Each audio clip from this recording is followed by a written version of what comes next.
anh nhớ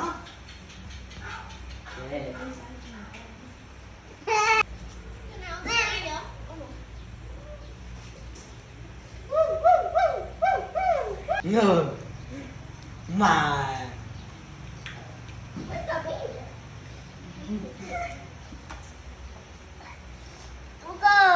cho tiết lướt cho tiết hồi mắm móc con hồi mắm móc nè nè hồi mắm móc con hồi mắm móc cái này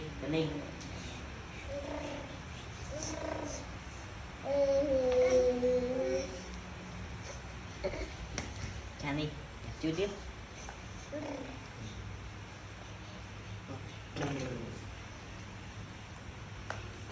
cái nạp na cô tê cái nạp na vô chút tiền là ta con puya cái nạp na